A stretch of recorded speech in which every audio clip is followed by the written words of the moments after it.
Hey guys, welcome back to the kitchen. Thanks for joining me today. Tonight for dinner, I am making my trusty lemon chicken orzo soup. And I wanted to show you how to make this homemade in this very delicious, rich tasting broth. And it just makes all the difference. So I wanted to show you how I do that. And I'm using the trusty Instant Pot to cook my chicken because I love this thing, and it truly is the quickest, easiest way to make a really flavorful, rich, bold tasting broth for your soup. I love it so much. So one of the amazing things about the Instant Pot too is that you can take this whole chicken and put it in the pot, and you can even take it from frozen, and it works perfectly like a charm. So what I'm doing is I have this whole chicken here. I'm going to throw that in my pot with about a cup of water. I have the trivet insert in here as well, just so that it doesn't touch the bottom or give a burn signal or anything like that. The unfrozen chicken, the thawed chicken, is probably gonna take about 40 minutes. But when I do a whole frozen chicken in there, I found that about 50 to 55 minutes works fine. So I'm just going to cut this open, pop it in here with a cup of water. And if you'd like, you can also throw in some salt and pepper, maybe some onion powder, garlic powder, whatever you'd like. The more spices you throw in, the more flavorful, but it's not necessary for the chicken cooking step. So we're gonna pop this in our Instant Pot and get started on dinner. So I've got my kitchen shears here. This is truly, I think, my most used kitchen item. They just come in so handy, especially if you have children and you need to cut up food into small bits all the time. I love kitchen shears. So I'm just cutting this plastic bit off the chicken, and this truly couldn't be easier. I'm not doing anything else special to it. I'm just popping it in. And then we're going to put the lid on and set the timer to 40 minutes. And then we just let the chicken cook. And then while the chicken's cooking, we can chop and prep our vegetables for later.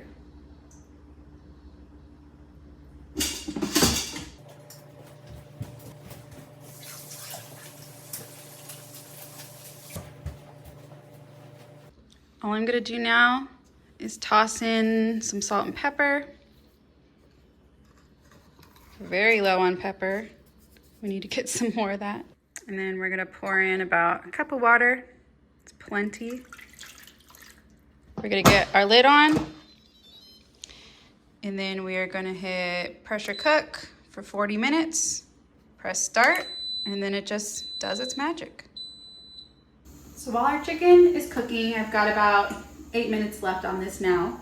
We're going to start chopping up our veggies. So I will leave the full link to the recipe in the description box, but basically you're going to need a couple of stalks of celery. I have 3, a couple of carrots, depending on your size. I have 4 here. I've got a handful of some small garlic cloves, and then I have 1 onion. So we're basically just going to chop all that up into a little bit of pieces. And then the good thing about making this soup that I love is that you can start your chicken first thing in the morning if you want. It doesn't matter how early you start it. And it's important that you do start it at least by noon or so, because when we take the chicken off of the bone and we put the bones and the carcass back in to cook for our broth, that's gonna take about 2 to 3 hours ideally. You can do less time. It just depends on how flavorful you want your broth to be. So if you want your dinner to be ready by 5 or 6, you're gonna need to start that at a good, decent time in the afternoon, say 1 or 2 in the afternoon. So it's very nice to start the chicken in the morning, and then it's also nice when you want to take the chicken off of the bone if it's cooled down a little bit, or else it's a little tricky trying to take piping hot chicken off the bone with your fingers. So start it good and early, and then you can also chop all of this up like we're gonna do now and just put it in a bowl or a plastic bag or Tupperware and stick it in the fridge until you're ready to saute it for dinner later. So that's why I like this recipe, because we can just get started on everything. And I also like this recipe because everything we're chopping up is going to be dual purpose. So everything that I'm cutting away, say from these carrots, I'm cutting the ends off, as well as the ends off the celery and whatever scraps we have left over from this onion are going to go into our broth. So I'm just going to set them aside, and they are going to flavor our broth for later, which is very nice, and we're not wasting anything. And truly, after we even cook the broth, if I had chickens yet, which I'm getting very soon, you can then take the cooked down bones after they've gotten really soft, and you can take the cooked down vegetables and you could feed them to your chickens or other animals that you may have. So that's not something I'm able to do yet, but I can put vegetables in the compost, which is nice. Don't put meat or bones in the compost, but you can put vegetables in the compost. So we're just going to chop everything into bite-sized pieces. You can add more or less vegetables depending on how full you like your soup to be. I like mine to be pretty full and less brothy, more thick. So I'm going to chop up the top of these celery and just set them aside because we're going to stick that in our broth.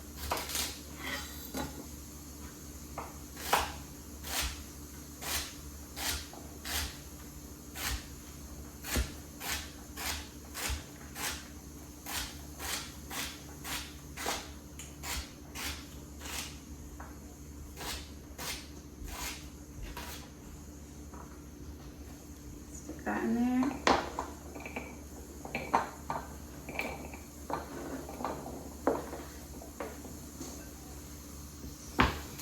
Also, if you don't have an Instant Pot, this is very easy to do on the stove.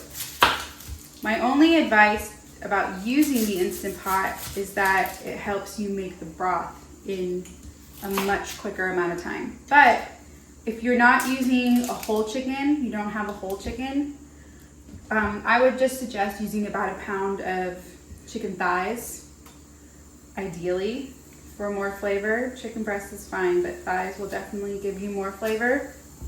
And you can just add salt and pepper to those and a little bit of oil in a pan or a skillet and just cook them on the stove top for a couple of minutes each side. And then you can chop those up and throw them in your soup when you go to cook your soup. So I've got the tops of my onions that I'm setting aside for later too, and we're going to chop these up. But you don't need an Instant Pot. The reason I use it is mainly so I can cook a whole chicken at once. And if I don't use all of the chicken in my soup, I can make a whole nother dish out of it and keep it in the fridge. So I feel like I'm just getting a lot of bang for my buck when I do it this way instead of on the stove top. You could boil your chicken on the stove top, and then you could simmer your broth. But an Instant Pot can do in 3 hours what a stovetop can do in 24 hours. So it's just a time saver on whether you want to achieve all of this in one day pretty quickly, or you can do it other ways, and that's totally fine. It'll just take a little bit more time. All right, lastly, what we're going to chop up is our garlic. If you don't have garlic cloves, it's probably going to be about a teaspoon or a teaspoon and a half of chopped garlic, if that's what you have. I often like to double this recipe because it gives me some to freeze and have on hand for later. But this easily feeds my husband and I, plus we only have 2 little ones, so they don't eat too much of it, but then that means that I eat lunch off of it for a couple of days. So if you have a larger family than that, I would recommend doubling this recipe, which isn't hard to do at all. You just add a few more celery and a few more carrots but it's nice to have frozen, or it's nice to have as leftovers, and it's super simple.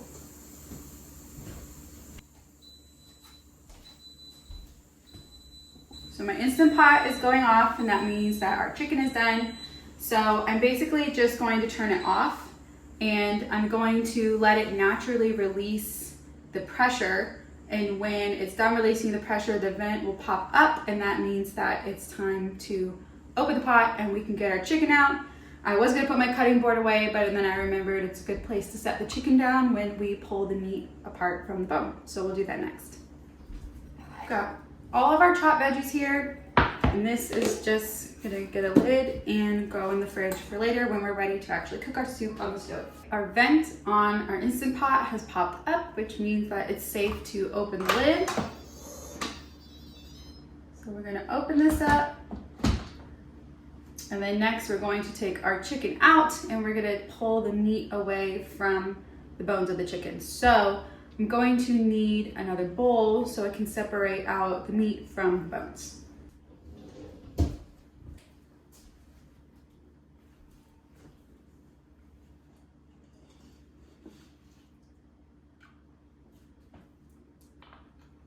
So this is very hot, so unless you have some kind of heat gloves, I would recommend letting it cool for a little while before you put it back in the pot.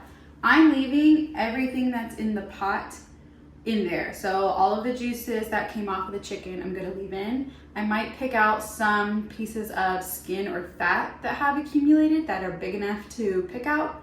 But other than that, I'm keeping everything that's in the pot in there. And then the goal here is to separate out as much meat as possible. We're gonna put every bone back in here, and when everything's separated, we'll put the whole carcass back in there as well. But you wanna keep out skin or fat basically out of the broth and out of your soup. So we're just gonna put meat in the soup, and we're only going to put bones and anything less on the carcass in the pot, but we're gonna keep out as much big chunks of fat or skin that we can.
Thank you so much for watching. If you'd like to see more cooking videos, leave me a comment below and make sure you subscribe to see everything coming up at the homestead.